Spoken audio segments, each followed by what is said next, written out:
네, 말씀하셨듯이 이번 정부 조직 개편안 전반을 뜯어보면 공통적으로 겉으로는 효율화, 또 개혁이라는 포장을 하고 있지만 실제로는 권력 집중, 통제 강화 이런 걸로 이어지는 게 아닌가 이런 생각이 듭니다. 그리고 그 정점에 있는 게 바로 검찰 개혁입니다. 검찰청이 78년 만에 폐지됐고요. 중수청과 공소청을 신설해서 수사와 기소를 분리하기로 한 건데요.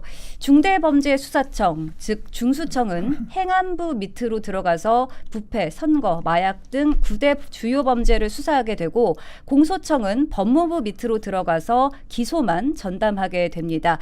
우선 이 검찰 개혁안 어떻게 보십니까? 이건 저희가 너무 많이 얘기를 해서 사실 물론 변호사님이 제일 저보다 훨씬 잘 아시겠지만은 이게 일단 결과적으로 중수청이 행안부로 가는 게 확정이 됐잖아요. 그럼 기본적으로 일 잘하는 검사들은 갈 이유가 없습니다. 그래서 지금 검찰 조직 내에서도 좀 열패감 있는 것 같아요. 오늘 그 검찰총장 직무대행 같은 경우에도 이거 다 우리 업보다 그렇게 얘기를 해버리잖아요. 그러니까 검찰들이 지금 아예 사명감을 가지고 일하고자 하는 검사들은 더 이상 별로 안 남아 있는 것 같아요. 그러니까 검사들 입장에서는 지금까지 기소 잘못되면 다 검찰들 탓이었는데 이제 와서는 우리가 제대로 수사할 수도 없는데 그게 왜 내 잘못이야? 그러니까 면피만 적당히 하고 업무 로드는 확 줄어들 거거든요. 그러니까 그냥 검찰도 이제 꿀 빠는 직업으로 가자. 경찰들한테 일 시키고 약간 이런 식의 좀 자조감, 열패감 이런 게 복합적으로 있는 지금 단계로 생각이 돼요. 그리고 지금 참 우스운 것이 민주당이 검찰 개혁하면서 제일 지금 많이 얘기하는 게 그 띠지 분실했다라고 하는 지금 이 주장 계속하잖아요. 그런데 막상 그 띠지를 그냥 말단으로 관리를 했던 그 지금 수사관 한 명만 청문회장 불러놓고 지금 잡돌이 하고 있고 정작 그 띠지가 문제가 발생하게 된 검찰 조직도 수뇌부가 있을 거 아닙니까? 네. 그 검찰 관계자들은 지금 3대 특검으로 다 나와가지고 지금 자기네들이 수사를 주도를 하고 있어요. 그러니까 이게 참 아이러니한 거죠. 검찰 개혁을 하겠다라고 하면서 정작 특검은 누구보다도 검찰의 그 자랑무도한 권력을 또 행사를 하고 있고 그 일부 검사에서 발생했던 문제들을 수사관을 불러다 놓고 책임을 물으면서 이게 바로 검찰 개혁을 해야 되는 증거라고 얘기를 하고 있고 결과적으로 지금 민주당의 의석과 정권을 모두 가지고 있기 때문에 이런 식의 검찰 개혁을 자기들 마음대로 추진을 하고 있는 것이고 결과적으로 이 부작용에 대해서 저희가 정말 수차례 목청 터져라 얘기를 했거든요. 공수처 신설 때부터 저희는 계속 얘기를 했지만 저희 국민의힘에게 남은 것은 무슨 패스트트랙 때 그 당시 나경원 원내대표를 비롯해서 저희 수사만 받고 기소만 당했거든요. 그러니까 이런 상황들을 봤을 때 참 이 정치가 야속하다. 그리고 결과적으로 기어이 검찰 해체라고 하는 것에 우리가 그 말로를 눈으로 확인하고 나서야 문재인 정권 때처럼 또다시 뭔가 이 정치적인 변화가 있겠구나. 이런 좀 안타까운 생각이 듭니다. 지금 현장에서는 민사소송은 전자소송화가 되어 있습니다. 민사소송은 저희가 법원 갈 때 종이를 안 갖고 가요. 근데 형사소송은 다 종이로 합니다. 그 검사가 아침에 법원으로 출근을 하잖아요. 검찰청 들렸다 법원으로 갈 때 오늘 하루에 있는 30건 40건의 재판을 종이를 다 갖고 가요. 그 직원이 같이 도움 줘가지고. 근데 이것을 행안부 법무부 쪼개놓고 또 법원 쪼개놓고 이런 식으로 하면 가장 피해보는 게 국민일 수밖에 없는 게 2021년 검수완박 이전에는 수사지휘권이 있던 시절에는 제가 만약에 음주운전 피해자예요. 혹은 금융사기 피해자입니다. 혹은 성범죄 피해자예요. 제가 고소를 하잖아요. 경찰 3개월, 검찰 3개월 이게 최대 기간이에요. 경찰들이 근무하다 보면 빨간불이 막 뜬대요. 이거 수사지휘권 이거 빨리 처리해라 빨리 처리해라. 그러면 그것 때문에 처리하고 검찰도 빨간불이 떠서 빨리 처리해라. 부장검사가 뭐라 그래서 해서 고소를 하면 적어도 5개월 4개월 5개월 안에는 재판에 넘길 수도 있습니다. 범죄자에 대해서. 지금은 아마 오늘 고소하잖아요. 제가 오늘 사기당해서 오늘 고소하잖아요. 2년도 훨씬 넘게 걸려요. 이미 지금 제가 하고 있는 수많은 피해자 고소대리 사건도 있고 혹은 피의자를 방어하는 사건도 있는데 2023년에 고소했는데 아직까지 재판 안 넘은 사건이 허다하고요. 2021년 사건도 있습니다. 세금 사건 같은 경우에. 그런 사건도 있고 이러한 상황에서 결국 이러한 피해는 국민들만 보는 그러한 구조다.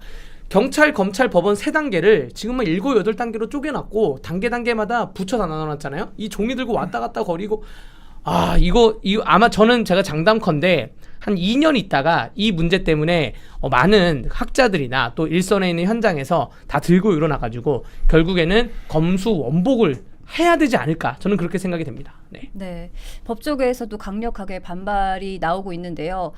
특히 또 헌법학자들 사이에서 이게 위헌이다 이런 비판이 나오고 있습니다. 차진아 고려대 교수도요. 헌법이 예정한 기관을 없애는 건 위헌이다라고 이야기를 했는데요. 이 개혁안이 결국 헌법재판소로 갈 가능성 있다고 보십니까? 지금 법조인들이 지적을 하고 있는 것처럼 그럴 가능성은 충분히 있겠지요. 그런데 그 헌법재판소 갔을 때 결국 누가 판단을 하느냐. 그러니까 이재명 정권에서 임명을 한 우리법연구회 출신들이 또 다 심리를 하도록 되어 있기 때문에 뭐 저희가 기대하는 결정이 나오기는 어려울 수 있다. 민주당도 계속 얘기를 하겠죠. 아니 중수청, 공소청이 이름만 바뀌었을 뿐 검찰청이다.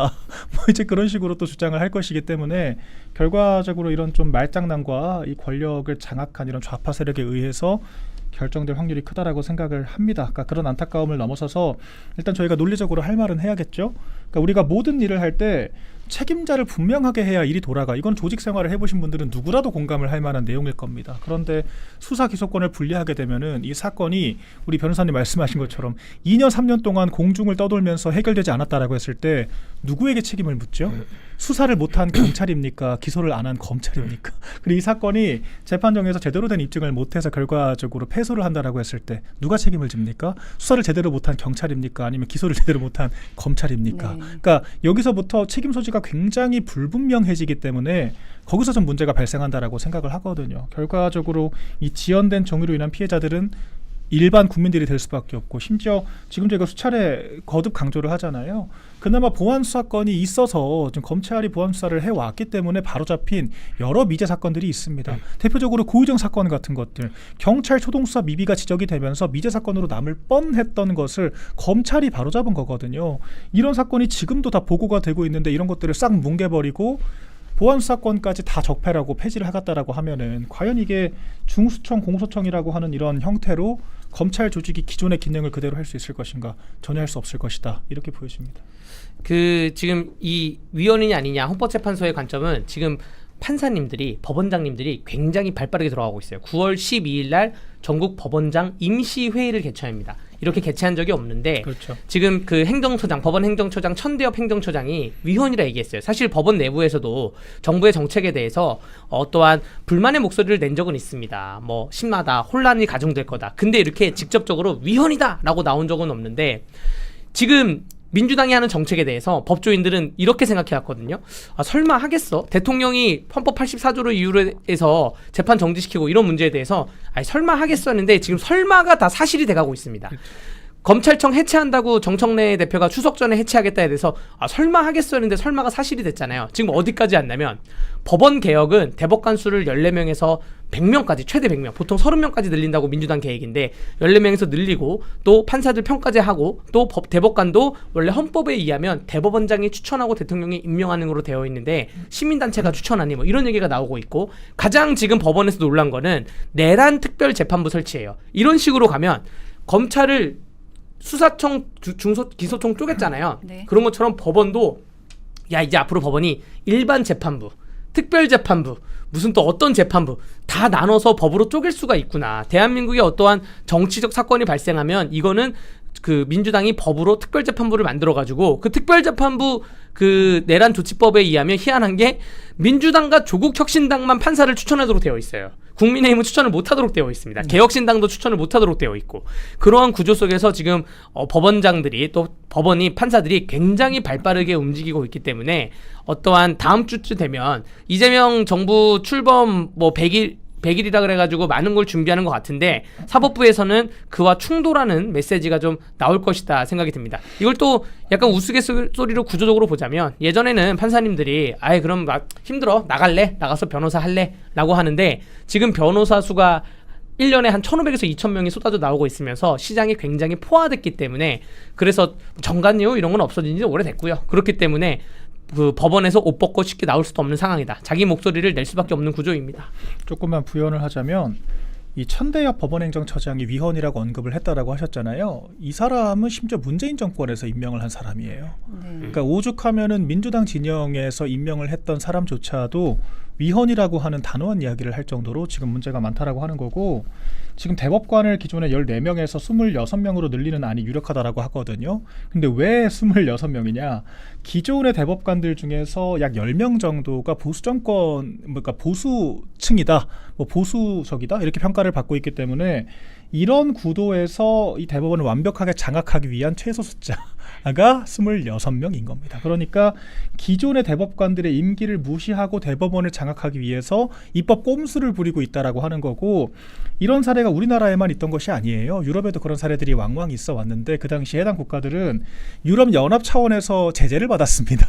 그러니까 이런 것들은 누가 봐도 민주주의를 저해하는 행위이기 때문에 그런 국제사회의 견제가 있었는데, 지금 그런 역할을 우리도 이제 호소를 해야 될 때가 되지 않았나 생각이 들어요. 지금 야당이 단독으로 이런 입법 폭주, 누가 봐도 꼼수지만 저희가 절차상으로 막을 수 있는 수단이 전혀 없기 때문에 좀 그런 것들에 대해서 국제사회 좀 문제인식을 좀 고양시킬 그럴 필요가 있지 않을까라는 생각이 들고요. 결과적으로 이런 식으로 내란 재판분이 지금 대법관 26명이니 이런 입법 폭주가 계속된다라고 하면은 정말 사법부도 자구책을 찾아야 되지 않겠습니까?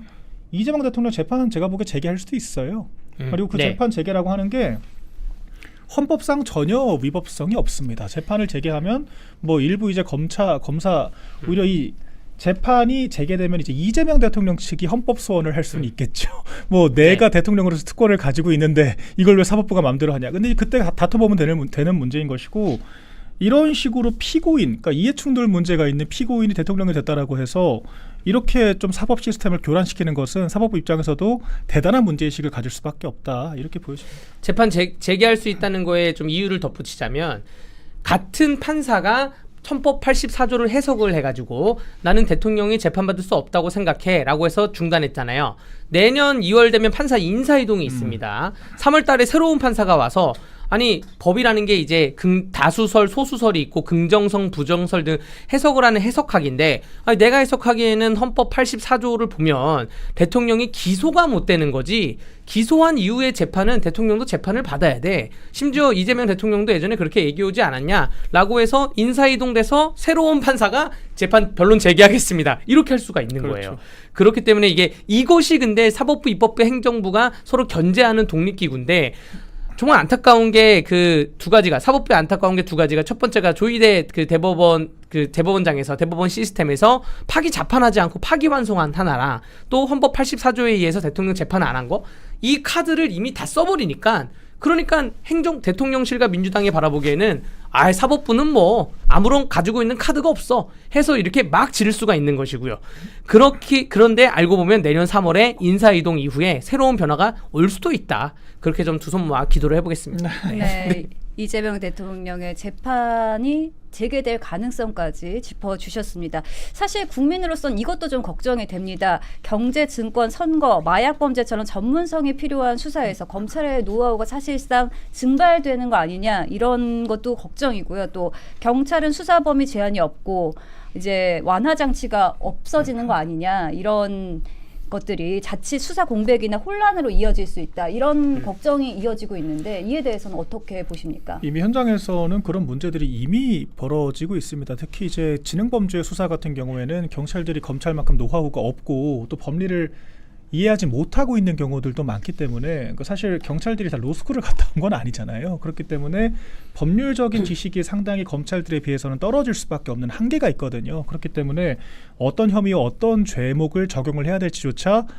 어떤 혼란이 벌어질 수밖에 없는 것이고, 그런 것들이 바로 이 정의 지연에 다 걸림돌이 되는 거거든요. 그러니까 이런 측면들 때문에 이미 문제가 벌어지고 있다라고 생각을 하는데, 이제는 경찰 차원에서 완전 완벽하게 수사를 마무리해야 될 정도의 그런 단계가 되기 때문에, 이렇게 되면은 더 수사의 난항을 겪을 수밖에 없고 더 많은 책임성은 부과되지만 그만큼 실력이 비례적으로 늘어나진 않거든요. 그러면은 그 과도기적인 순간순간에 누가 피해를 보느냐, 결과적으로 국민들이 피해를 볼 수밖에 없다라고 하는 거고, 그러니까 저희가 계속 그 얘기를 하는 겁니다.